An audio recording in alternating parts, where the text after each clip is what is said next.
You wanted the best. You've got the best podcast. The hottest podcast in the world. The Chris Voss Show, the preeminent podcast with guests so smart you may experience serious brain bleed. The CEOs, authors, thought leaders, visionaries, and motivators. Get ready. Strap yourself in. Keep your hands, arms, and legs inside the vehicle at all times, because you're about to go on a monster education roller coaster with your brain. Now, here's your host, Chris Voss. I'm Chris Voss here from the ChrisVossShow.com. Ladies and gentlemen, there are ladies and that makes official. Welcome to 16 years and 2,400 episodes of the Chris Voss Show with all the most amazing guests, the CEOs, the billionaires, the White House presidential advisors, the Pulitzer Prize winners, the great authors that share their stories of life, their journeys, as we always say, stories of the fabric of all of our lives. And today we have another amazing author on the show. Before we get to her, go to goodreads.com/Chris Voss, LinkedIn.com/Chris Voss, Chris Voss 1, the TikTok, and Chris Voss. That's Facebook.com/Chris Voss. Today we have an amazing lady on the show. We're going to be talking about her hot new book that's coming out May 6, 2025. It is called The Adult Chair. Get Unstuck. Claim your power and transform your life by Michelle Chalfant is joining us on the show. We're going to get to her book and all the insights that go into it and how you can live a better life. So those of you who don't want to live a better life and want to live in misery and uncomfort, you can tune out now and skip to the next episode. No, you can't skip the next episode. Every episode is about how to make your life better. Michelle has worked for decades with her clients in her private practice. She's a renowned therapist, holistic life coach, and host of the popular podcast, The Michelle Chalfant Show Life from the Adult Chair, with over 10 million downloads. Congratulations. It's good to know we're in companies here. Says there's 5 pillars that define a healthy adult self. I probably lack all 5. In her forthcoming book, The Adult Chair, she reveals the fundamental building blocks that have been the most transformational, if I can learn to spell or read or just use my brain, and they've been transformational for her clients over these years. She has a straightforward approach and yet powerful tools that address common challenges such as low self-esteem, unhealthy relationship, poor boundaries, anxiety, and codependency. And she just described me. Welcome to the show, Michelle. How are you? I love this intro. Hi, Chris. We throw a lot of funny in the improv, and then it just goes downhill from after that. Michelle, give us your .coms. Where can we find you on the interweb, which is in the sky? To make it really easy, I'm just going to, there are 2 ways, of course. You can go to michellechalfant.com, or you can also just go to theadultchair.com, which is the name of the book and a lot of the live events that I do. So either one will get you to me. So tell us what's behind the title, The Adult Chair. What does it mean and where did it come from? And then 30,000 overview in the book. If you can just pack that all together for us, please.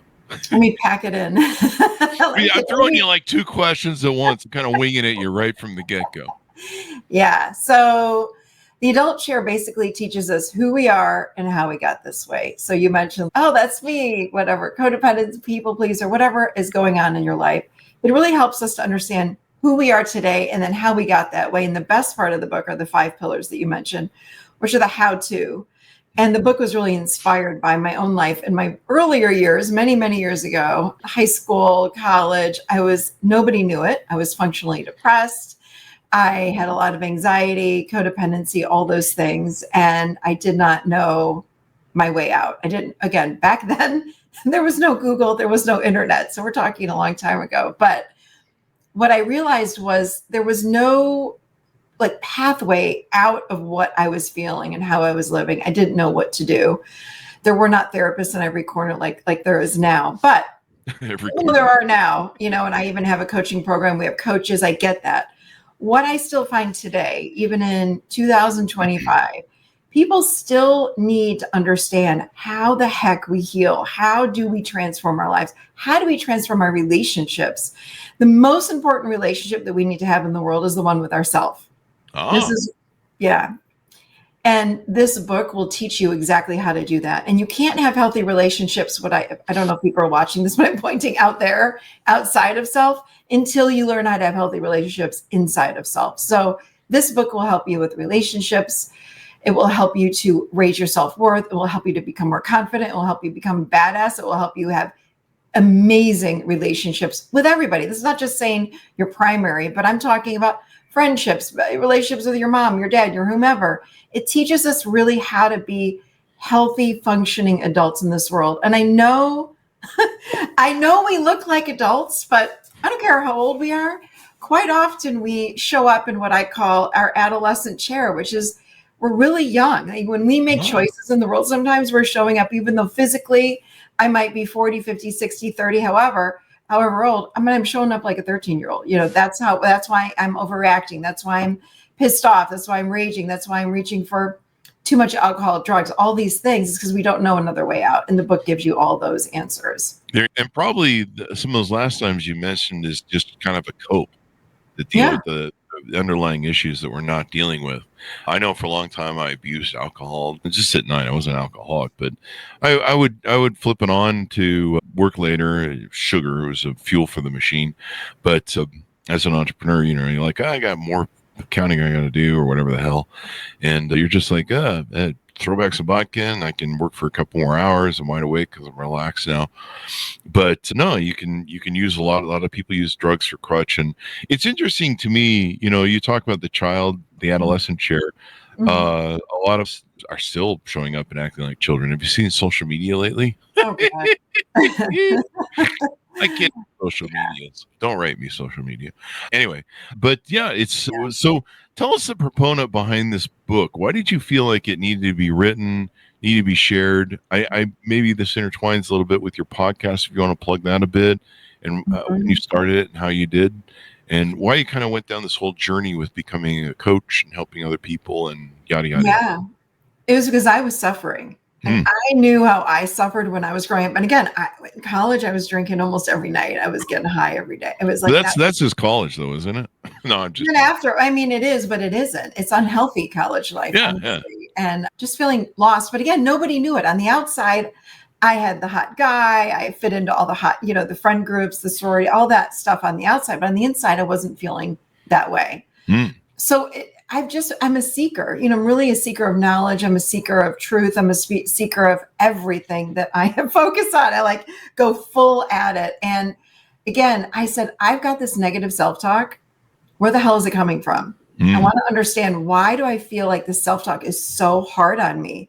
And that's where it started. Honestly, I was probably 20 years old. And I said, I've got to figure this out. And I just started peeling back the layers of really who I was not. It's the mask that we all build, that we all wear, and the false self that we all build. We all do it. It's part of the ego. The ego's not bad. It's just what we build into this false self. So I just delved into everything. It was like I was on this quest of learning, how do I love myself? What does that even mean? People say you should love yourself. What the hell does that mean? So I learned how to do that. I learned how to build self-worth. I realized these are the basic building blocks every human should have. I said, when I wrote this book, I said, this is the book that every single human should read, because it's basic, but we don't know how to do it well. We don't live as healthy functioning adults very well. We get triggered. We explode all over people. I have a whole section on triggers. I have a whole section on how do we feel our emotions. I didn't know how to feel my emotions. That is that is the greatest things humans need to learn how to do, or I should say it like this, remember how to do. Oh. When you were little, you cried, you wanted things, you had emotions. We learn not to feel, we learn to cover up. And that's where our addictions come from. I don't care if it's a work addiction or an alcohol addiction and everything in between. Now, when you mentioned that you didn't know your feelings, did I understand that correctly? Yeah. I didn't know what I was feeling emotionally. What was the proponent behind that? What do you mean? Like, why didn't I feel or how did I know I wasn't feeling my emotions? Yeah, how were you raised, and what kind of influenced you to kind of work on some of these things and have these childhood issues? And I think it's not so black and white. Obviously, I was feeling some emotions. It wasn't like I was completely sealed up. I felt nothing. I grew up in an Italian family. So but they have spaghetti. They have spaghetti, meatballs, and lasagna. Yeah. I mean, how can you? Loud. Everyone is enmeshed with each other. There are no boundaries. We're all in each other's business. I felt like I was raised by my mom, dad, grandmother, aunts, uncles, cousins, like everyone. We were just all one big unit. Lots of pressure, lots of judging. Yeah. Maybe. Yeah. And you don't air your dirty laundry outside of the family. So God forbid if you go to therapy. Really? But I was like, yeah. That's kind of interesting. Yeah. This is way back. We're talking back in the 80s and 90s. So this is a long time. This is a long time. That was before I was born. No. Yeah. So I knew that something was off. I had a father that was an identical twin. He chose my father, who loved us, but chose his twin. So there was that. There's just a lot of dysfunction. There's a lot of alcohol in my life growing up. Oh, really? A lot of alcohol. Was that from your parents that gave you that blueprint, or you just were coping? It was like uncles, aunts, grandmother. Like specifically, it was my uncle and my grandmother. Lots of drinking, there was a lot of love, but there was a lot of dysfunction too. And I think all families have that. And there's a scale, of course, to how much there actually is. But there should be a game show. Whose family is worse? Or maybe that's the Family Feud. Is that the Family Feud? That's the Family Feud. You can sit around, and I can see this as a psychologist game show where you're like, pick which family is worse. And like everybody, all the kids come up and tell their horror stories, and it's who can tell the worst. And then like that might be bad though. That might be really bad for some people.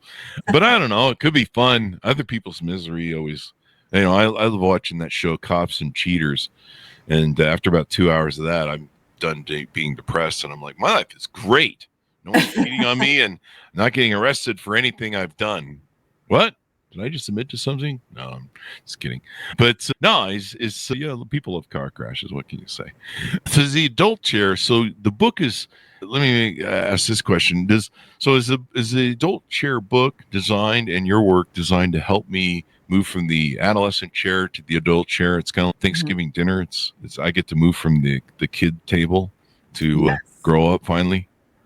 That's it. You got it. That's exactly it. We act again. You talk about social media, all these things. You watch people, how they're showing up in the world. It's just some of the unhealthy responses we see. Some of the stuff we see out there is a little wonky, and it's from the adolescent part of us. It's from this really younger version of self that is showing up in this adult body that we have, and it's just unhealthy, or it's dysfunctional, or I just think about relationships in general. It can be something as basic as if you and I are dating and I have an issue, I'm just not going to say it because I don't want to get you upset. It's like, what? It's very basic things like this that we do all the time. We don't speak up. We don't know how to communicate in healthy ways. Again, it's not this black and white. But some of us do, but some of us don't. Some of us can set boundaries. Some of us don't do that well. Some of us feel our emotions. Some of us don't. To me, let's just take anxiety. So many people suffer with anxiety. And I saw clients, I don't see clients one-on-one anymore, but when I did, 25 years of sitting with clients. And the first question I'd ask them, and the book is honestly based on 25 years of working with clients. I'd say to them, how do you know you have anxiety? I'm breathing really fast. My heart's racing, knots in my stomach, and throat's tight, etc. I'm like, I realized anxiety is this physical thing. It's a physical manifestation of unfelt emotions. So when I would ask my clients, I'd say to them, hey, tell me about what you are feeling emotionally. They couldn't say. And then I go, okay, wait a minute. You're telling me you got a speeding heart, all this, your knots in your stomach. Tell me, what's going on in your life? And I'd put them in their bodies. I'd help them to just get in their bodies, take some deep breaths, feel into what's going on behind the beating heartbeat or the tightness in their stomach. And they go, oh my God, I have grief. I didn't even know that was there. Like they're absolutely surprised over and over and over again. And I said, what if we sit with that? Here, let's just sit here. If you want to close your eyes, great. If not, fine. They'd feel it. I kid you not, Chris. Anxiety would be like, oh my God, it feels like it's moving through me. Like it's not there anymore. Oh, wow. And not everybody was that black and white that it would go here and gone. But most of the time people would say, oh my gosh, I didn't know it was just a matter of feeling what was there. And sometimes people would cry. Sometimes people would get upset and angry. Whatever the emotion is, emotions are meant to move through us in 90 seconds if we let them. And when we stop them with our mind, that's where the anxiety is coming from. Or we don't address them. Is that maybe also a word you'd use? We don't know how to address them. Okay. unless your parents or parent or some adult figure when you were growing up sat with you and said, hey, I understand you had a hard day at school today, or I understand you're crying over this. Talk to me. Like, how does that make you feel? Like, I'm here with you without fixing it. What parents tended to do was, again, it depends on what generation. I don't know who's listening to this, but it could be a range of people. But some parents ignored us when we were growing up. Some parents, like lately in the last 10, 20 years, they fixed it. Let me fix that. Oh, so-and-so was mean to you on the playground. I'm going to the school to talk to that those parents or that kid's parents. I'm going to fix it instead of, wait, what's happening? Let me sit with you and really understand, what are you feeling? What's happening? What's going on? And letting that emotion is just an energy that passes through instead of, letting it sit inside of us. It's kind of is it a fight? Do you see that sort of response as a fight or flight mode that's being activated there? Or is it just that they're just not facing reality and their body's calling out to them like, hey, dude, you need to fix this, eh? Maybe, I don't know. Number 2. It's like, maybe there's fight or flight, maybe not. It's just, what's going on? Like, we don't spend a lot of time with ourselves, as crazy as that sounds. I can sit home all day and I can be listening to a podcast or listening to books or whatever it is. I'm not with myself. How much time, and I'd say this to everybody that's listening right now, like, how much time do you sit by yourself? And I don't mean going for a run listening to a podcast. I mean just sitting quietly and sitting in the backyard, looking out at the birds or the squirrels or the whatever, or just sitting and just spending time alone. Even if it's 5 minutes, we don't know how to be alone. I again, heard this thousands of people. I get home, I got to turn the TV on immediately. I don't like to be by myself. I don't like to be alone. It's uncomfortable. I've always got to have something going on in the background. I don't like to sit and listen to my thoughts. Hello, that's where exactly that we need to go. This is turn toward what you don't like to hear, to get to know it. And then you move through it. That's what people don't understand. You literally move through this stuff, but we don't know how to sit with it. Yeah. Yeah. It's so funny how we don't face reality. We have all these distractions. Someone brought up the same thing you're talking about on the show recently, and I realized that I was filling all my time. If I'm at my desk in my office, I've got the kitchen just outside my door. I if I go to get a coffee or something in the kitchen, usually I'm refilling water, protein drink, coffee, espresso, all that sort of stuff. I drink a lot of espresso, folks, if you can't tell. You can tell I'm still tired. I'm 57. I'm tired. I was born tired, I think, at this point. Anyway, but I would take my phone with me, and I'm just going there for, refill a water or something, right? Yeah. And I realized that I was wondering, everyone takes their phone to the bathroom, of course. I lay in bed at night, sometimes, watching videos. I'm just like, one more TikTok spin, and then it's 4 a.m. So much distraction, even when I was driving to the gym, I would listen to audiobooks thinking, I'm being efficient. I'm driving the car and, any downtime, I try and listen to audiobook. And I realized that I was kind of running away from myself. Like I wasn't sitting, like you say, in who I am and just having peace and quiet. And now I do things like go out in the yard in the morning, sit in the sun, get my vitamin D, start my circadian rhythms, and just kind of enjoy the peacefulness and try and avoid looking at the phone. No, but you're laughing and you're absolutely right. And it's really sad to me because the internet is one of the greatest things that we've ever had in our lifetimes. I mean, let's face it, it can connect us with the entire world. I think about my podcast. I mean, I have met people from all around the world and become great friends with them. People in Australia that I would have never met had it not been for the podcast. But so it connects us. But at the same time, like you're saying, to your point, people are going to bed at night and they can't put their phone down. It's horrible for sleep. Or that blue light, all the reasons why. But it's not even the blue light. It's that we're keeping not just our brain, but our nervous system in a constant state of go, go, go, go, go, go, go, go, go. So I've started boundarying myself. And I get up in the morning, I wear an Oura ring. So I'll look and see how many hours I slept and all that stuff. And then I put the phone down. I do not look at anything else on my phone other than my sleep score. Put the phone down. I go for my walk in the morning. I go grab my dog. We hike. I do, an hour's worth of some sort of physical activity. And then I come home. I meditate. I journal. I do something for about 20 minutes. And I'm very intentional about when I decide to open up my phone. And I go, okay, it's 10 o'clock. I'm starting my day. I'm going to look at my emails. Right now, I'm going to look at my Slack. I'm going to look at my text. That's it. Oh, let me check what social just went up for me. I'm going to look at that. And then I put it down. And then I go to work and I write a lot of content, or I'm doing a lot of podcasts and things like this. And then I'll check it again after lunch. And then I check it again at the end of the day. And that's it. I do not, I'm very boundaried now. I feel, you talk about sleep and feeling drained. I have so much more energy because I would get out of the shower and I'd pick up my phone and go, oh, let me just quickly check the Slack, or let me check my emails. I'm like, God, that was so undisciplined and so hard on the mind. I mean, think about the brain that's constantly, oh, wait, I'm telling you off. And now, oh, wait, we're checking Instagram. Oh, wait, it's like this massive, we have distractions like crazy now that we've never had at any other time. Yeah, all the pings, dings, notifications Horrible. that come to you. And, you bring up a good point. You give me an epiphany on that because, I know about setting boundaries for people because I have to set a lot of them these days. It seems like whack-a-mole boundary setting in my life, or at least on social media. You're like, block that dude, crazy nut jobs, bye. But we don't really think of setting boundaries in our workflow, in our work day, for that matter. One thing I discovered was, setting my circadian rhythms and getting that started, and the importance of, going out into light and getting that vitamin D, that natural vitamin D. And then just spending time. I'll spend time in the morning with my dogs playing in the yard and just kind of have some gratitude. I'll usually read a snippet, a couple pages of something from Stoicism, Marcus Aurelius, or other things.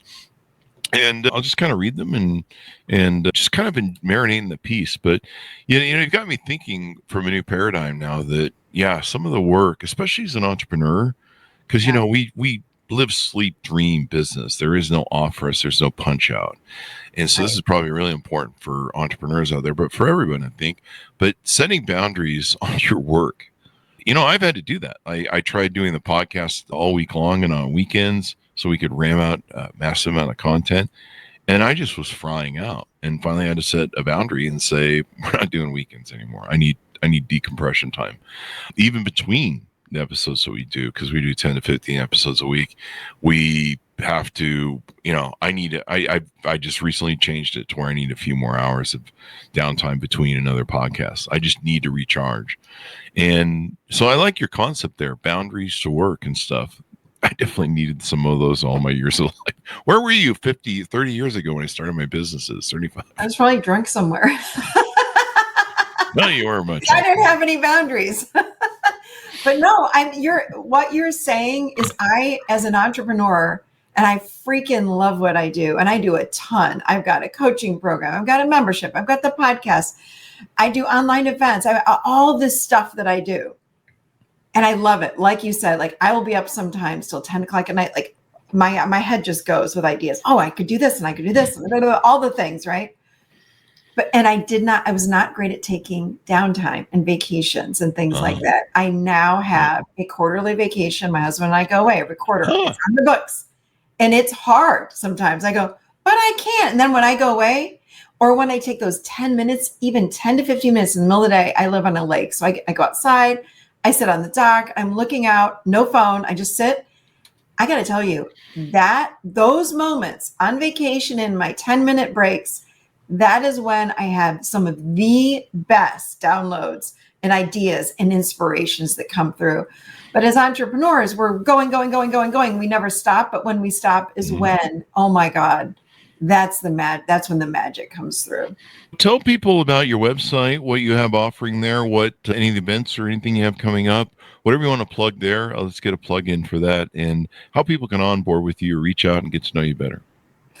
Yeah, the book, the Adult Chair book, you can buy it anywhere books are sold. That is live on May 6th. You can pre-order now. I don't know when this podcast is going live, but you can pre-order it or order it whenever. And if you pre-order it now, I did a kick-ass masterclass. And I only say it's kick-ass because the feedback has been like, it's still coming in. And you get a masterclass. So that's a 2-hour class where you can go deep into the adult chair. Another thing, we've talked a lot about boundaries. Mm-hmm. I want to give anyone that is listening today a boundary cheat sheet. It's absolutely free. That's at theadultchair.com/boundaries. And that cheat sheet will help you get started with boundaries inside and out. Yeah. theadultchair.com. Everything is right there. I've got a 3-day live event coming up in September.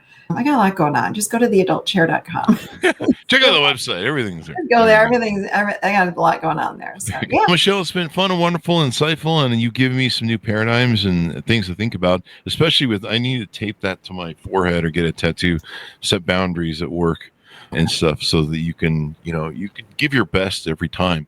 It's just so important. And like you said, a lot of people are really bad at boundaries. Why isn't in elementary school or junior high, there's not a boundaries class or something? Chris, this is why I said everyone needs to read this book. I mean, the 5 pillars. I feel my emotions. I live with self-compassion. Yeah. I work with my triggers. Like I set healthy boundaries. It's all in this book. This is what I'm teaching. Hey, graduation present, Mother's Day gift. This is the book, because this is what we need to be learning to live as healthy adults, like really healthy adults in the world. So thank you very much, Michelle, for coming on the show. We really appreciate it. Order up her book, folks, wherever fine books are sold. It is called The Adult Chair. Get unstuck, claim your power, and transform your life, out May 6th, 2025. Thanks so much for tuning in. Go to goodreads.com/Chris Voss, linkedin.com/Chris Voss, Chris Voss 1 on the TikTok, and all those crazy places on the internet. Be good to each other. Stay safe. We'll see you next time. And that should have us out. Great show, Michelle.